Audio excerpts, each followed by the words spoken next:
Halo, selamat berjumpa kembali dengan Nikit Simple Channel. Pada kesempatan kali ini kita membahas sesuatu yang lagi viral, terasa berat kalau dipikirkan, tapi dengan obrolan ini sesuai dengan moto kita menjadikan yang berat menjadi ringan, yang rumit menjadi gampang.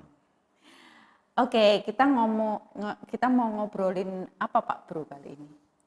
Ya, jadi kita membahas yang lagi sekarang ini menjadi keluhan ibu-ibu ya, menjadi viral. Keluhan ibu-ibu dan bapak-bapak. Ya, harga minyak goreng yang meroket. Iya, jadi harga minyak goreng tidak saja meroketnya tajam sekali, tapi sempat menghilang juga, dan itu membuat ibu-ibu kelabakan. Nah, seperti ungkapan happy wife, happy life. Jadi kalau wife-nya tidak happy, bagi para bapak-bapak hidupnya juga tidak happy, ya kan? Ya. Betul. Oke. Nah, kita akan membahas ini bukan hanya karena harganya yang naik itu, juga karena kita ternyata di PHP gitu, Pak. Ya. Ya, jadi memang kali ini kita akan khususnya membahas mengenai statement dari Menteri Perdagangan ya. Dia mengatakan bahwa pada tanggal 18 Maret ya, sudah lama ya, sudah 2 minggu lalu kira-kira. 2 minggu yang lalu. Itu dia mengatakan bahwa mafia minyak goreng akan diumumkan hari Senin tanggal 22 Maret pada saat itu. Ternyata sampai hari ini, ya nggak diumumkan ini. Ini 22 sekarang 28 ya sudah. Jadi sebenarnya kita juga tidak mau tahu, tidak terlalu kepo ya. Kalau saya sebagai ibu-ibu saya tidak terlalu kepo sih siapa mafianya. Yang penting itu ketika mafia kalau memang ada mafia dan jelas ada mafia, ya bisa ditemukan dan harganya itu bisa kembali normal. Itu aja sih keluhannya sebenarnya. Ya. Ekspektasinya kita itu enggak. Betul. Tapi Bapak Menteri kenapa PHP kita semua, Pak? Sedih, Pak. Jadi itu ada historinya, tapi kenapa Menteri Perdagangan itu bisa ngomong, itu waktu dengar pendapat dengan DPR sebenarnya dia. Jadi bukan konferensi pers. Ya, sebelumnya dia kan merasa tidak berdaya menghadapi mafia.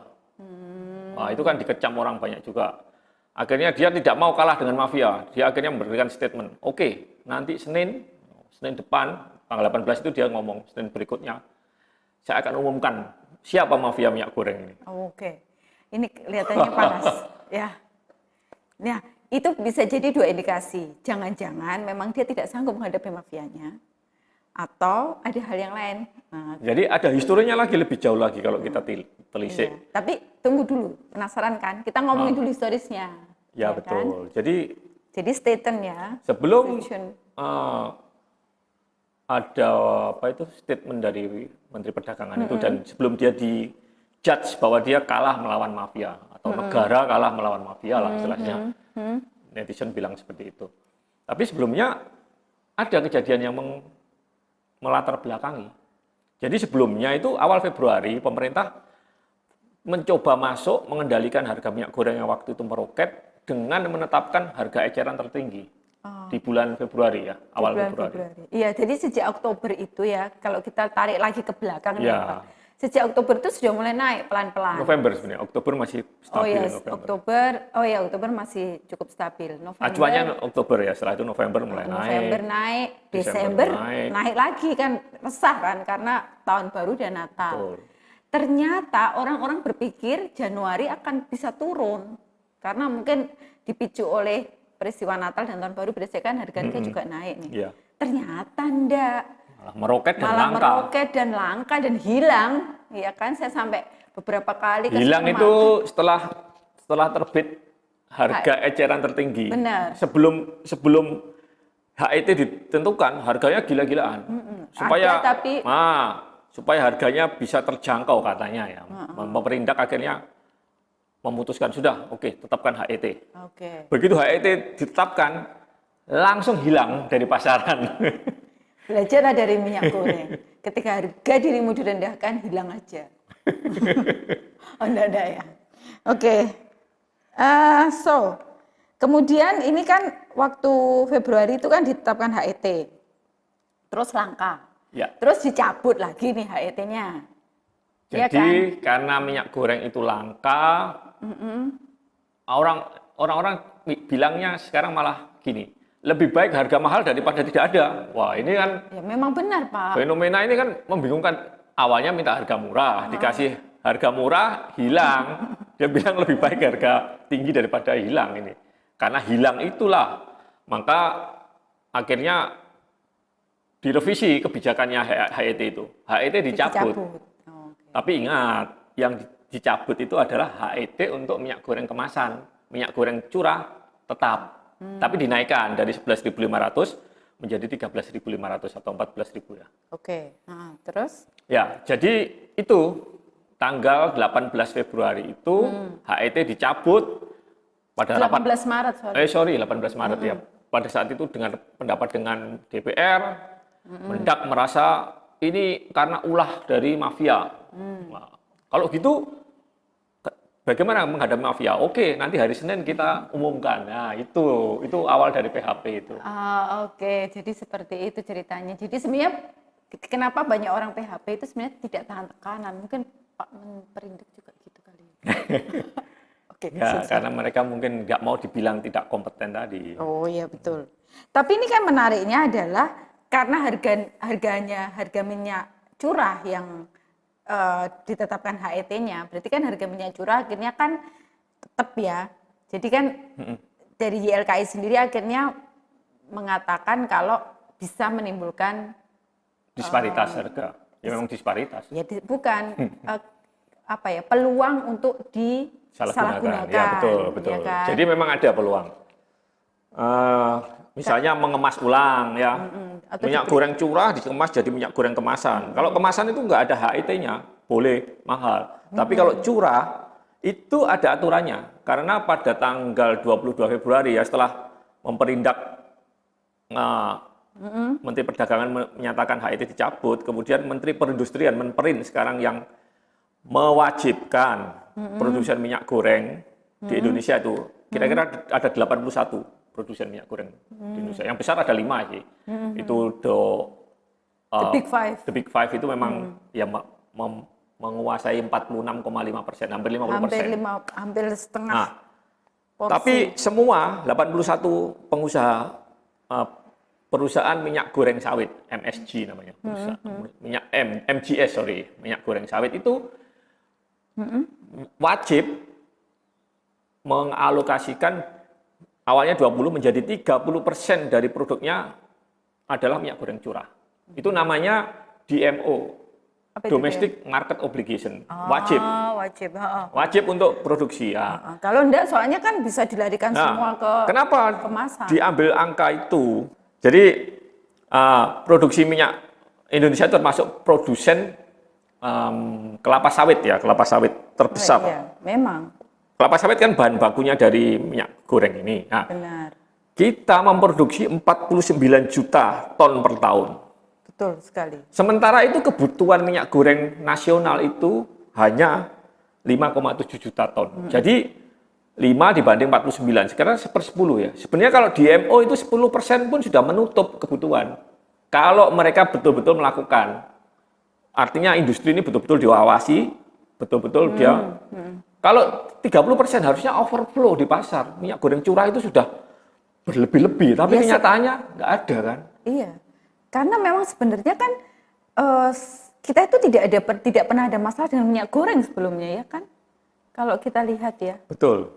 Ya, Ya, memang seperti kenapa itu. seperti itu? Karena memang itu dipengaruhi oleh demand and supply ya, hukum ekonomi.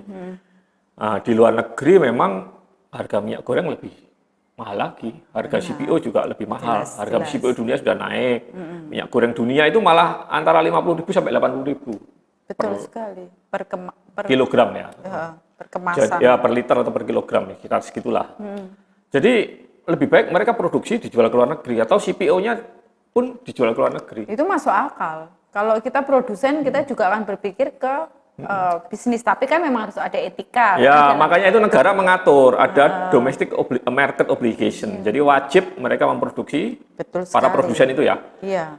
30%. Kalau 30% ini benar-benar dilakukan dan diawasi dengan baik, pastilah kebutuhan kita hanya 5,7 ya tadi. Kita punya CPO, produksi CPO kita 49 juta. 49 juta dibanding 5,9, sepersepuluhnya. Sudah berlebih gitu. Apalagi DMO-nya mengatakan harus 30%. Harusnya minyak berlimpah dan murah. Tapi kenyataannya sekarang ini malah menghilang semua. Bahkan statement mau menangkap mafia juga udah nggak ada lagi. Tapi sebenarnya kalau misalnya ya, itu kan tadi teknisnya secara apa? Kalau kita lihat dari logika berpikirnya kan tidak mungkin lah kita sebenarnya akan mengalami kelangkaan minyak goreng. Betul.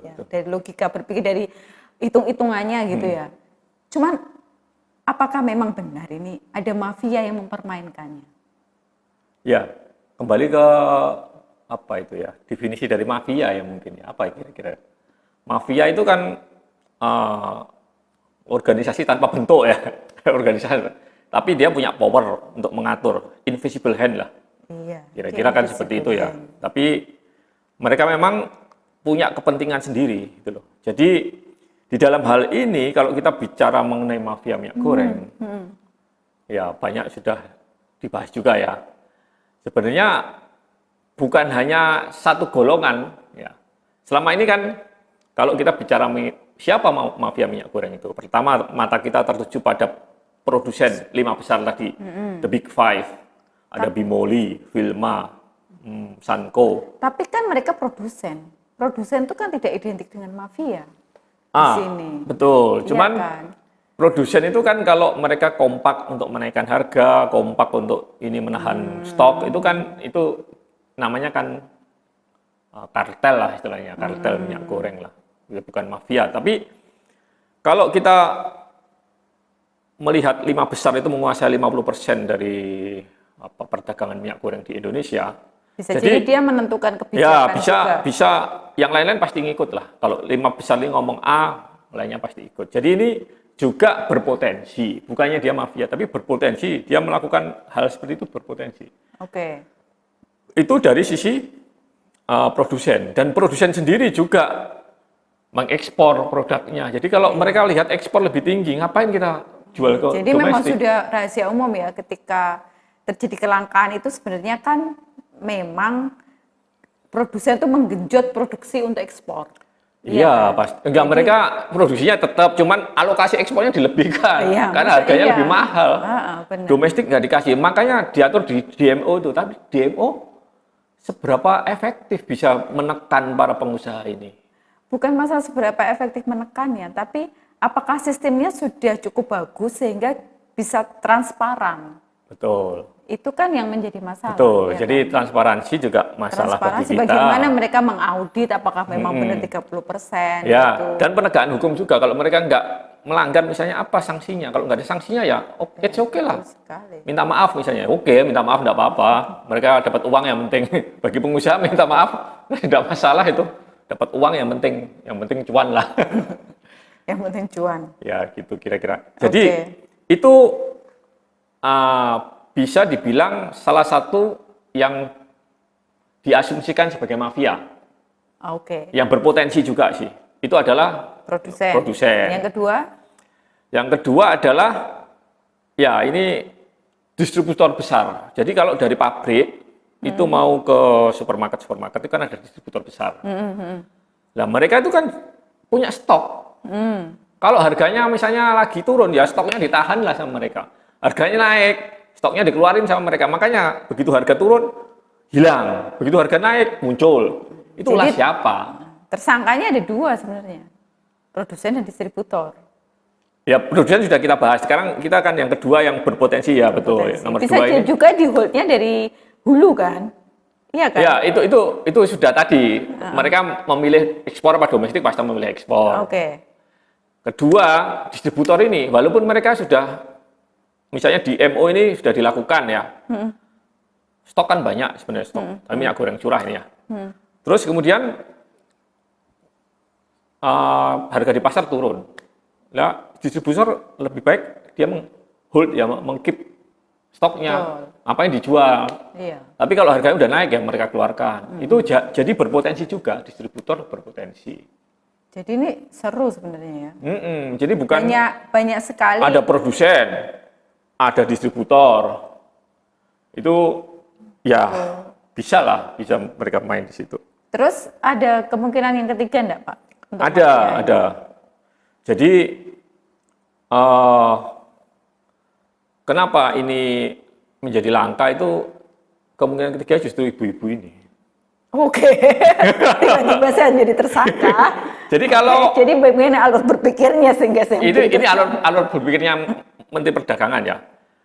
Dia menuduh ibu-ibu kalau misalnya semua orang tiba-tiba memborong minyak, ya, misalnya satu keluarga bisa 1 liter per minggu. Hari ini dia beli 5 liter, semua 5 liter. Ya habislah. Pada saat itu rantai pasokan itu langsung kesedot itu habis. Jadi mereka itu nggak bedanya dengan para penimbun tadi, distributor yang menimbun tapi di rumah. Kalau distributor kan jumlahnya bisa dihitung jari misalnya. Nah ini jumlahnya jutaan orang, ratusan juta mungkin. Ratusan juta penduduk Indonesia. Iya, benar. Menimbun semua bareng-bareng. Iya, Wah, itu berarti seperti ketika mafianya ibu-ibu kalau ini. Gitu ya. Jadi kita punya peran. Jadi seperti ketika awal pandemi itu kan di supermarket di luar negeri ya, di Jerman, di Amerika itu banyak yang stok mie itu hilang. Benar-benar hilang. Betul. Sama itu tisu toilet. Ya kalau kan di sana kan mereka ya, pakai tisu toilet karena itu panic kebutuhan. buying lah istilahnya. Panic buying. Sama, kita juga nggak bisa disalahkan. Minyak goreng panic buying, ya habislah di pasaran. Okay. Tapi waktu di HET itu ada ada kuota per customer itu hanya boleh berapa. Tapi kalau customernya bolak-balik ya nggak tahu, atau customernya putar-putar tempat ya nggak tahu juga. Ya bisa jadi, itu bisa diakali dengan seperti itu. Tapi sebenarnya nggak juga, karena kita pun, maksudnya gini, kalau yang disalahkan adalah ibu-ibu, rasanya itu juga terlalu mengada-ngada. Bukan disalahkan, tapi mereka semua berpotensi menjadi indikasi. Critical point tadi, menjadi mungkin, langkanya minyak tadi. Tapi kalau misalnya ibu-ibu sendiri yang berperan, rasanya ya nggak terlalu lah ya rasnya. Tapi mungkin tiga-tiganya bermain.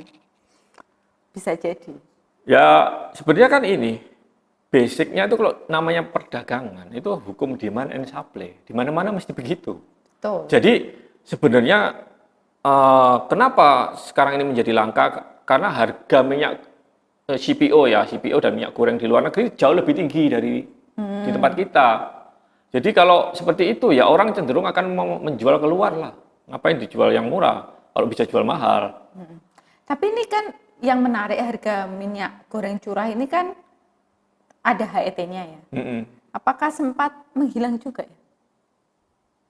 Mestinya nggak akan menghilang. Apalagi kalau DMO itu dijalankan, domestic market obligation dijalankan oleh pengusaha atau produsen minyak goreng sawit. Itu kita harusnya berlimpah-limpah. Tapi ya kenapa minyak goreng curah ini bisa langka? Ada potensi disalahgunakan juga sih. Misalnya distributornya mengemas ulang menjadi minyak goreng kemasan, dijual lebih mahal. Jadi ini titik tolaknya sebenarnya adalah pada sistem audit dan pengawasan dari pemerintah. DMO itu bukan hanya terjadi di minyak goreng, tapi di mana lagi, Pak? Beberapa awal bulan lalu itu direktur pengadaan PLN kalau nggak salah, itu diberhentikan oleh Erick Thohir karena ada krisis batubara di PLN. Padahal kita negara penghasil batubara, tapi krisis batubara. Karena pada saat itu harga batubara dunia naik. Produsen ngapain dikasih PLN, harganya murah dalam negeri lah, jual ke luar negeri lebih mahal. Akhirnya diturunkan lah, Menteri Perdagangan, Menteri Perindustrian waktu itu juga mewajibkan ada DMO, domestic market obligation, untuk produsen minyak batubara. Nah sekarang ini DMO untuk minyak goreng, tapi sama-sama nggak efektif. Betul sekali. Sebenarnya sama-sama nggak. Karena uang itu tidak punya nationality. Ya, iya kan? Karena sistem dan perangkat yang untuk mengawasi, memonitor secara betul, itu juga belum ada. Itu apa dasarnya? Kalau misalnya kita produsen minyak goreng, minyak goreng curah ya misalnya, di pasaran sudah overflow, terus kita secara hukum ada DMO 30%. Apakah ini kita lakukan? Kan nggak perlu, di pasaran sudah misalnya ini sudah overflow ya. Kalau di pasaran enggak, misalnya kita lakukan. Jadi artinya dia melakukan tidak melakukan itu masih menjadi bukan mandatori lagi. Dia hanya sekedar option.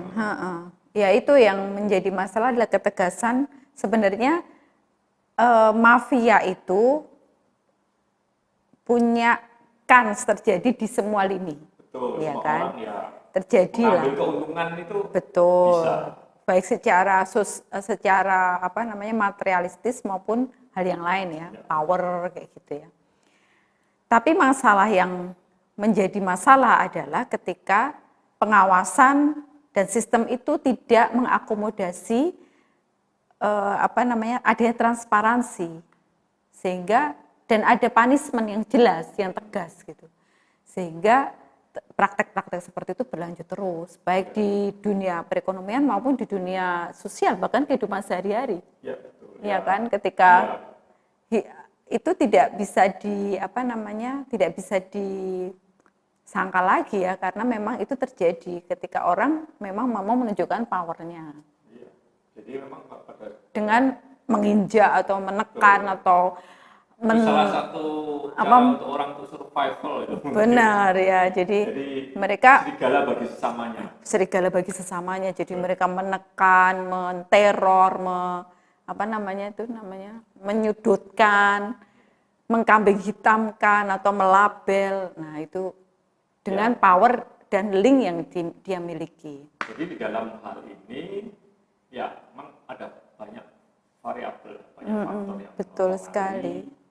Dan juga selain itu ada pemicunya juga sih memang. Pemicunya ya seperti tadi di pasaran dunia minyak CPO memang harganya naik tajam. Karena konflik Rusia Ukraina itu salah satunya ada pengaruhnya Rusia, juga ya. Ada pengaruhnya konflik itu di Ukraina sama Rusia karena jalur logistik sebagian akan terganggu pasti. Ya, tapi ada juga memang karena suplai minyak nabati dunia juga terganggu karena gagal panennya.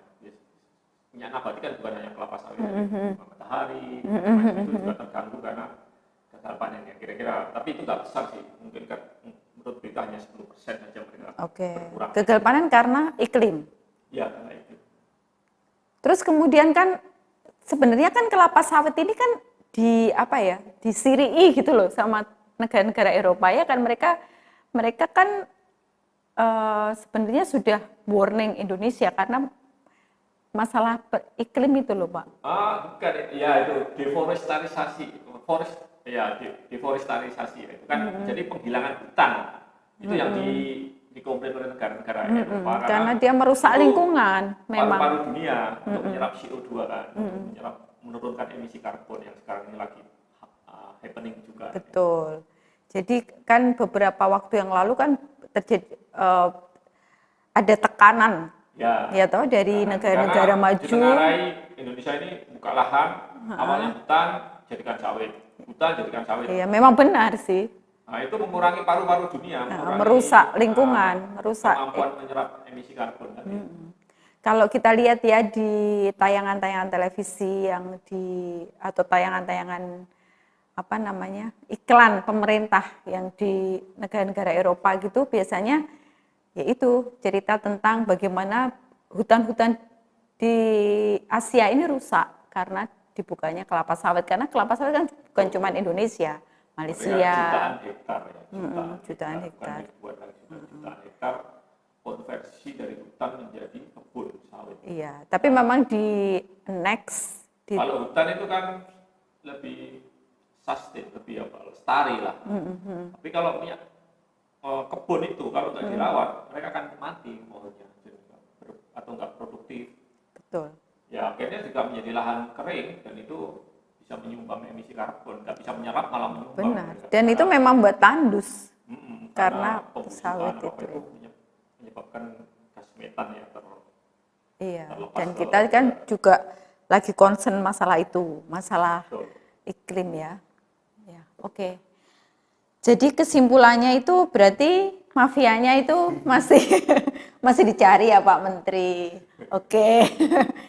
Kita sabar-sabar aja ya Ibu-ibu, semoga mafianya cepat terungkap siapa sehingga harga minyak goreng kembali ke semula dan kita bisa menikmati gorengan tanpa berpikir. Apalagi menjelang puasa ini. Menjelang puasa ya, menjelang puasa, kemudian Lebaran sebentar lagi Idul Fitri.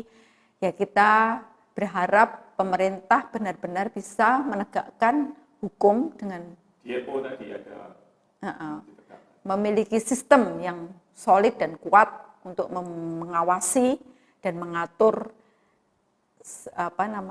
ya perekonomian ini secara general ya, secara global, tapi juga khususnya masalah minyak goreng ini, masalah kelapa sawit.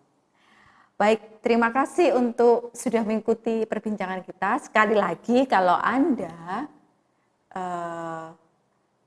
ingin ada topik yang mau dibicarakan, diobrolin dengan fun, dengan ringan, singkat, jelas, padat, ya bisa tulis di komentar. Dan kalau misalnya ada saran atau ada masukan atau apa saja ya bisa tulis. Atau mau berkenalan juga boleh. Nah di linknya nanti akan ada, karena Pak Rudi ini penulis dan saya juga penulis tidak aktif ya. Jadi bisa artikelnya ada artikelnya ya. Saya juga menulis tentang minyak goreng. Mungkin ibu-ibu ada yang tertarik. Kenapa sih minyak goreng itu adalah gurih tapi pedih? Nah kalau Pak Rudi lebih ke hal-hal yang teknis. Oke, terima kasih untuk sudah bersama kami sejauh ini. Sampai bertemu di episode selanjutnya. Salam Make It Simple Channel.